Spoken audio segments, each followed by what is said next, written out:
to you by Construction Masters Roofing, Arvest Bank, and Ozark Orthopedics.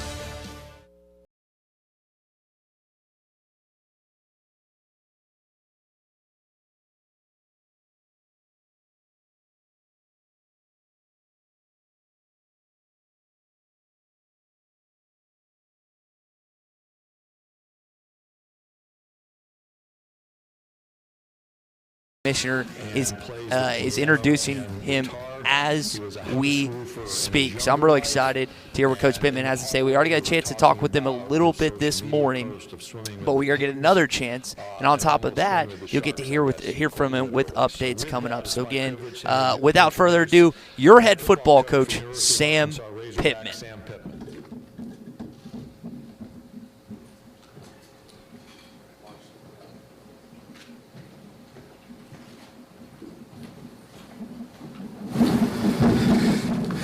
Good morning, everybody. I'm so honored to be here and be the head football coach at University of Arkansas. I want to thank Greg Sankey for all he did. I know a lot of coaches have, and every one of us, I guarantee it wasn't because somebody started it. It's because they felt it and they meant it. I have colleagues that are head football coaches in other conferences, and in our weekly meetings, Commissioner Sankey, and sometimes bi-weekly meetings, we were so informed of everything that was going on in the realm of college football, and I felt like we were certainly always ahead on our knowledge of what we had, and I want to thank you for that. I also want to thank Hunter Yurachek, our athletic director. He's a rock star. I think you ask any head coach at Arkansas, and they'll say the same thing about him. He's my boss, obviously. I consider him and his wife, Jennifer, our friends, and I'm very thankful, especially because he hired me. I brought Grant Morgan and Myron Cunningham with me today. If it was up to me, I'd have brought the whole damn team. We have an outstanding football team that works extremely hard, and they bought into what we're selling. And I'm so appreciative of all of them, including our coaching staff. Grant Morgan has his master's degree completed. He was a finalist for the Burlsworth Award. He also was first-team All-SEC player, and he'll be one of our 11 super seniors coming back. I'm excited for you guys to talk to him because he's really, really a great young man. Myron Cunningham is also a super senior that we have, our left tackle.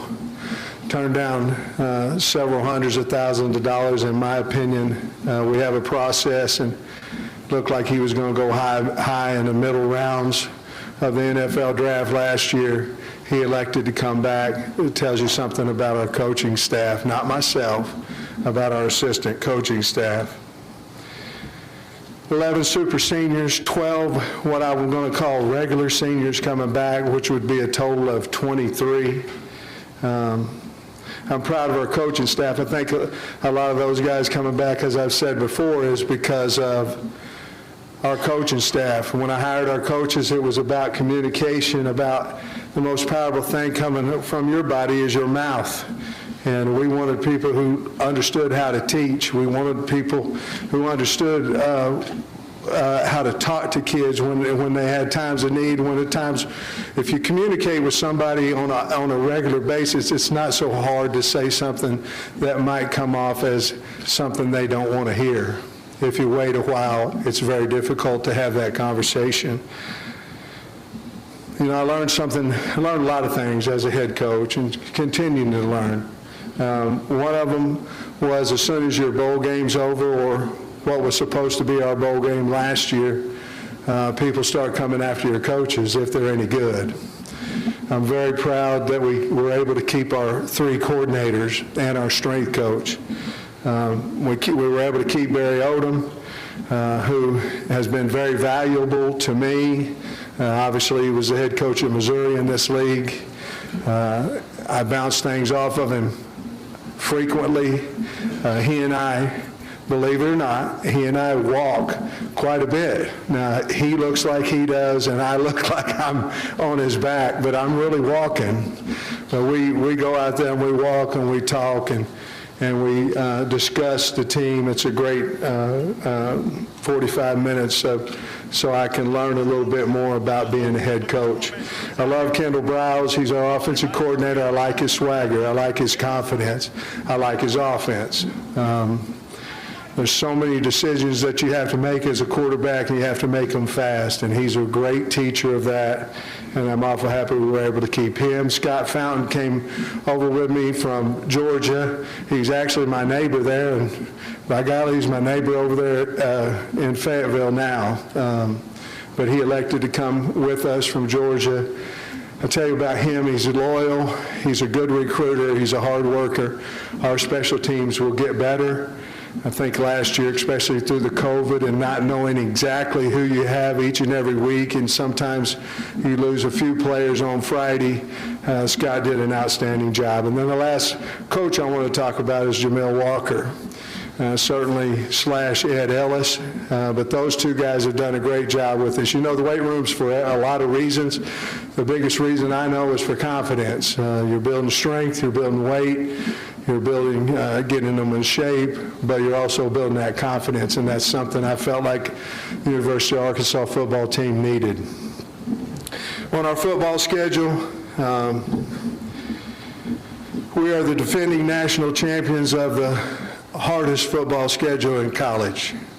I've looked towards next year, and I think we're going to three-peat in that area next year. However, we're the University of Arkansas in the Southwest Conference West, exactly where we belong, and we're excited about those challenges. We're going to renew some old Southwest Conference rivalries the first 2 weeks of the season in Donald W. Reynolds Stadium. In Rice is very, very physical. Beat Marshall. I believe they were the first team to beat Marshall when Marshall was 7-0, ranked in the top 20 in the country. Very well-coached team. We're excited to renew that rivalry in our stadium. The second week, we play the University of Texas. And I'm not for sure if anybody's called a much better game than Coach Sarkisian did in the national championship game when he was offensive coordinator at Alabama. So we have high respect for both of those teams. Obviously, the older folks in the state of Arkansas are revved up about the Texas game. I read something where at one point during that rivalry, if you had Arkansas tags and you crossed it into the Texas border on an away game, that you were not going to be sold any gas until you got back into Arkansas. Now, whether that's true or not, I don't know. But if it is true, now that's a rivalry. Crossover game this year is with Georgia. I was going to ask Commissioner Sankey if Georgia's moved over to the SEC West because we played them 2 years in a row, but with Georgia, we're excited to go back there. Jamie and I have such outstanding friends there, certainly on the coaching staff. And the reason I mentioned Georgia's, one, it's our crossover game, but the other is because of the indebtedness that I feel towards Kirby Smart. You know, Kirby was very good to me. I wouldn't be the head coach at University of Arkansas without him. And we're looking forward to going back there and seeing our friends and certainly trying to compete against one of the best football teams in America. I'm proud of our state. I'm proud of our university, and especially our players. For y'all who don't know much about Arkansas, it's a proud damn state. It's a beautiful state, hard-working, loyal, honest people. Our university is graduating their students. 100% of our football team that were seniors that exhausted their eligibility graduated. 100% of all student athletes in every sport last year who exhausted their senior eligibility graduated from the University of Arkansas. 8 of our, what I'm going to call regular seniors, have already graduated before the season begins. We have the best city in the SEC, voted by U.S. News and World Report for the 6 years, for the 6th year in a row. 19 returning starters, 9 on offense. On offense, we will return the entire offensive line, tight ends, running back position. Majority of our wideouts, and certainly we lost our quarterback, Felipe Franks, to free agency to the Atlanta Falcons. On defense, we have 10 returning starters. The one that is not returning is John Marshall, who was a 6th-round draft pick of the New York Jets. We have our entire secondary coming back, our entire linebacker group, and all but John Marshall coming back on the D-line. Along with, we did enhance our football team, we believe, with some transfer portal kids there. Our players are currently vaccinated at 89%. Our building is a little over 92% COVID vaccinated. Terry Prentice, we hired to build our flagship program in NIL. We are the first athletic department in the nation to hire a senior level administrator to specifically oversee student athlete brand development. We feel he and his staff will be a great advantage for us. Lastly, I want to tell you we love this football team. They believe in being blue collar, hard-working, tough, physical group of men. We'll be better. I don't know what that means in wins and losses, but excited to get started and get back into Don W. Reynolds Stadium full of fans calling the Hogs. I'll take your questions. Thank you, Coach Pittman. If you have a question, raise your hand. We'll get Victoria, Lawrence, or Fuller to you. We'll start down here front, Coach, on the second row with Tom. Hey, Sam. Tom Murphy, Arkansas Democrat Gazette. So you got all these super seniors and regular seniors. I think 23 was the number. 23. Does that equate to a big jump? What has to happen to make a jump in this league? I wish I knew that. We'd jump all over the place. Here's what I do know, that it'll be hard work. The weight room, the process of the program, the belief in the program. I mean, you can't beat anybody if you don't start out thinking you're going or believing you're going to. I think that has changed over the last year, but I think it's just building on what we have done and getting better and getting a few additions to help our football team. But we've got enough players on our team to have a good football team as long as we buy in and we work hard and we execute. Coach, we'll go to the center section along the right aisle. Trey. Coach, Trey Biddy, hogsports.com, 24/7 Sports. You mentioned that you have so many starters returning, but you also had mentioned that you expect some battles and some competition with me earlier, particularly at offensive line at the guard spots, Ty Clary, Bo Limmer, Luke Jones, Brady Latham. How do you see those battles shaping up, and where else could we see some real competition with returning starters? I think, Trey, there's going to be battle all the way up to first game at the guard position. Bo right now is currently behind Ty Clary, and on the other side, Brady Latham is behind Luke Jones. That's an on-paper depth chart. I mean, to me, they're both 1A, whatever it may be. But that competition will make you better, obviously. But I'm excited about that battle. I think we've got to find out who number 2 is at running back. I think that's a big spot there. KJ Jefferson is our quarterback. Now, does he have competition? You're dang right he's got competition, but he has proven that he can play well in the Southeastern Conference in a game. He started one game, but he played well during that game. So, in the secondary, you have some battles at safety. Certainly some good battles there, and then there's battles everywhere on the D-line.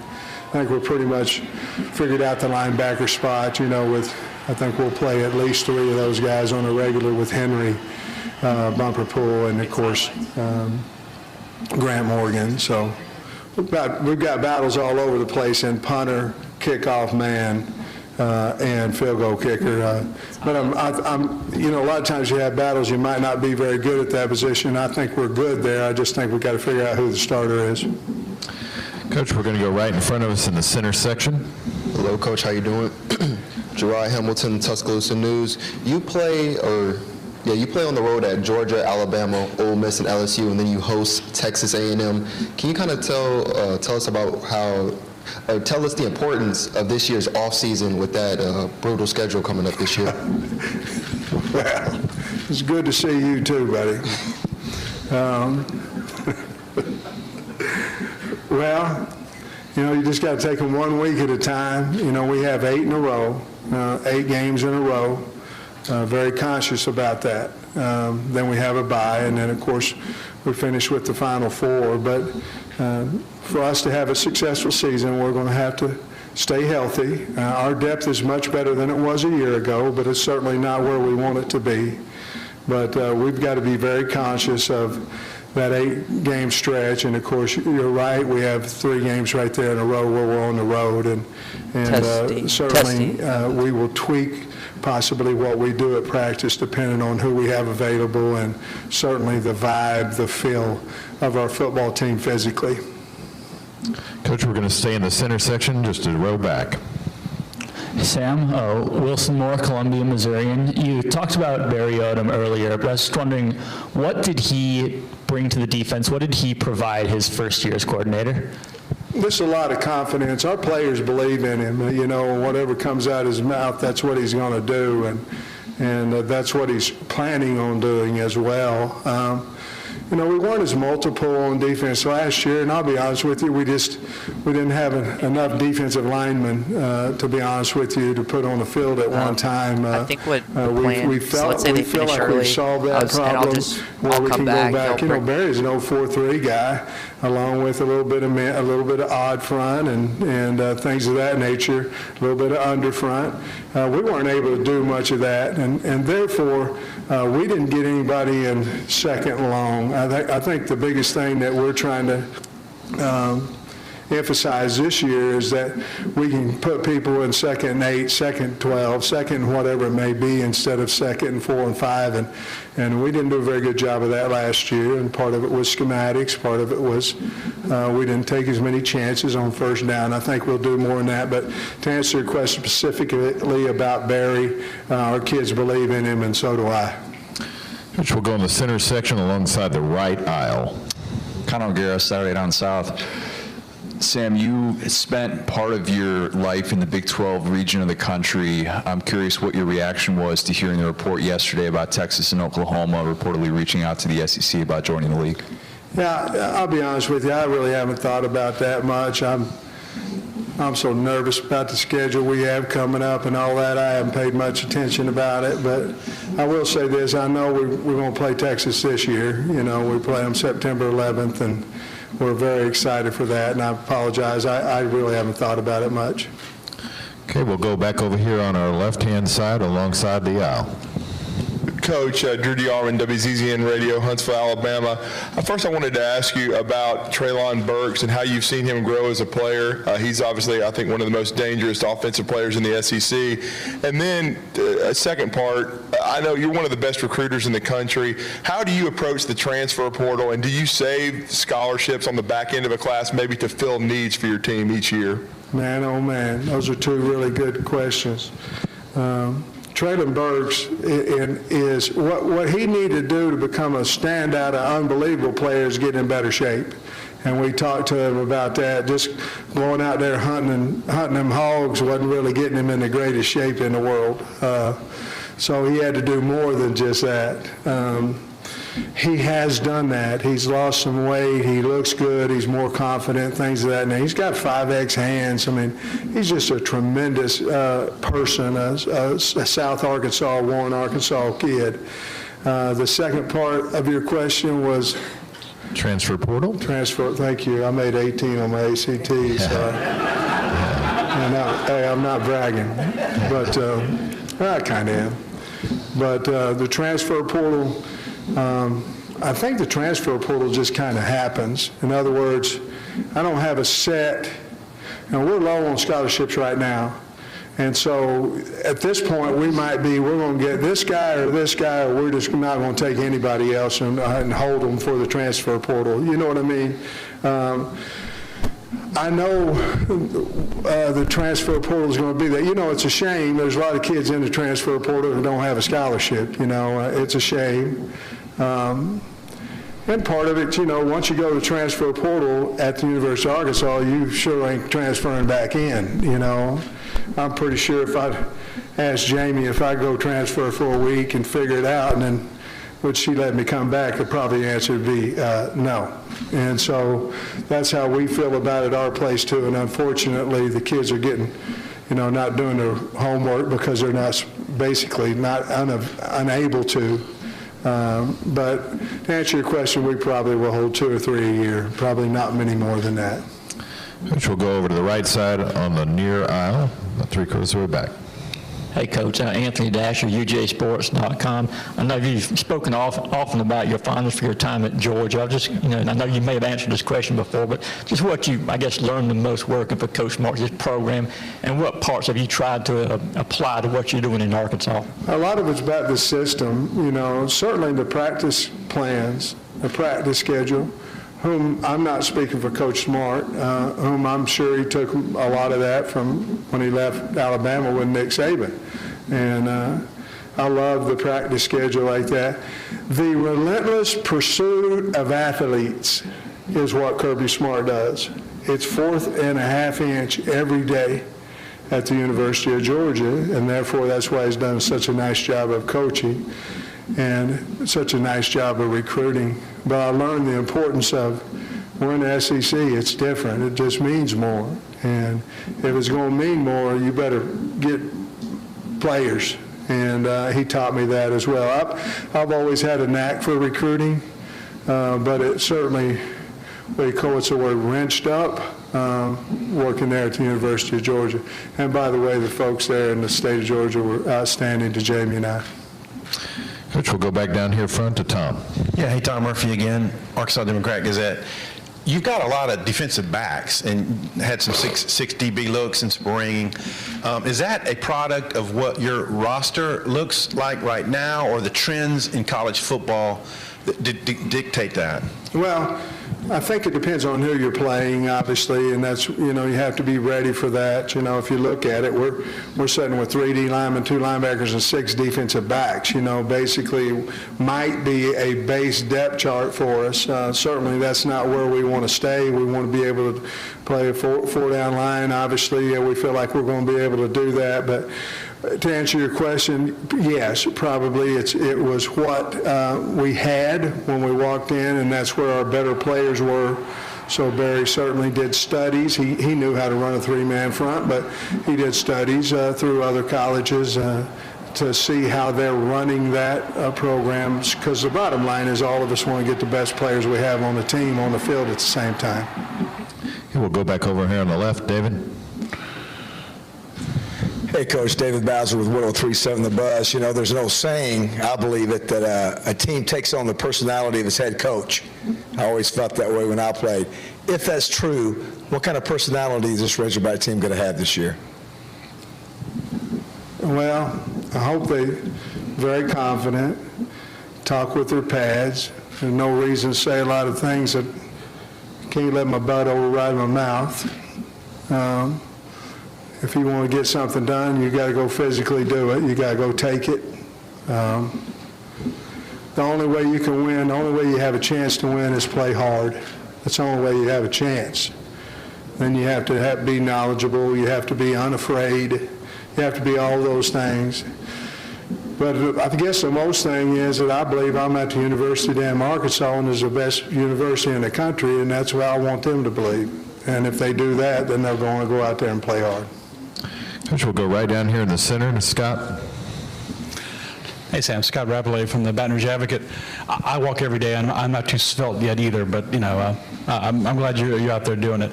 I see you've been coaching for well over 30 years. And the last year and a half, what's it been like to try to stay relevant as a coach and current with all the change? Have you ever seen more change in a short period of time as a coach? And how do you try to stay, on top of your game, as it were? Well, that's difficult, because I'm a big guy. I am who I am, but you have to stay relevant, and it's difficult. I've got an Instagram account, but I don't know how to get on it, Twitter, I'm pretty good at Twitter. I don't tweet much, but I'm pretty good at reading, and so our assistant coaches, our young guys, they kind of teach me some of that stuff, a little bit more. But to stay relevant, it's, really just trying to find out from the kids what's important, and then if it's important to them, then it's damn sure important to me, and then that's when I learn the best. Coach, we're going to go in the center section, about midway back. Corey Diaz with the Greenville News in South Carolina. Sam, going back to your time under Kirby at Georgia, Shane Beamer also spent some time with you there as well. How confident are you in his ability to lead the South Carolina football team back to a position of prominence in the SEC East Division? And then two, have you spoken with him at all, and have you lent to him any advice as he enters his first year as the head coach? Well, let's answer the first one. He's going to do a great job at South Carolina. He's prepared. He was ready for that job. He's going to do a great job. He's going to do a fine job over there. We've spoken several different times. He doesn't really need my advice. We kicked a few things back and forth between the two of us, but he's going to do a good job. South Carolina's going to be happy they hired him. Coach, we'll stay in the same section, just a few rows up. Hi, Sam. Eric Blum, Columbia Daily Tribune. We talked to Missouri head coach Eli Drinkwitz earlier today, and when he was asked about the Texas-Oklahoma news, he preferred to say he preferred the rivalry with you guys and focusing on the one he currently has. How do you evaluate the state of the Missouri versus Arkansas rivalry, and what does it mean to have that game to your program every year? I think it's a very good rivalry.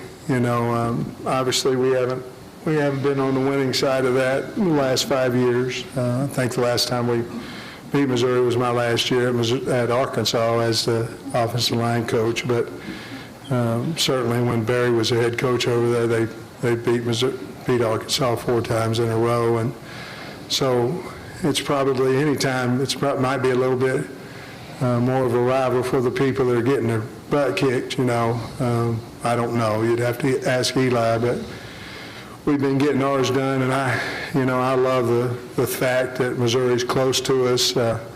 Eli and I are good friends, but at the same time, we're very competitive as well. And I'm glad we look at it at Arkansas as Missouri as our number one rival. We have time for 2 more. We'll start here in the front on the right-hand aisle. Trey. Trey Biddy, Hog Sports. Coach, you mentioned some battles in the secondary, and we all know about Jalen Catalon and Monteric Brown, probably one of the more underrated players in the conference. I was curious if you could go into some detail on, where some of that competition is, who's involved, and maybe a young guy or a dark horse or something that might be emerging. Brooks and Slusher, they're in there. Slusher's kind of battling with some other areas, as well. Chavis is definitely in a battle with Joe, and Simeon Blair has got a battle as well going on with him.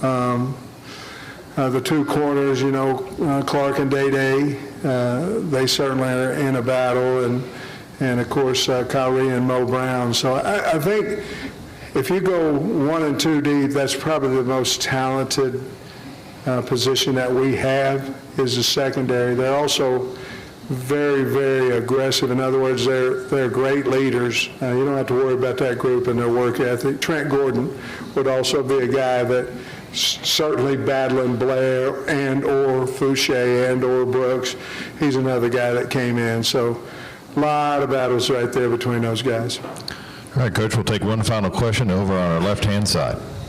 Hey, Coach. Kate Thomas, WAFB-TV in Baton Rouge. I know that you're one of the few head coaches in college football that has an offensive line background.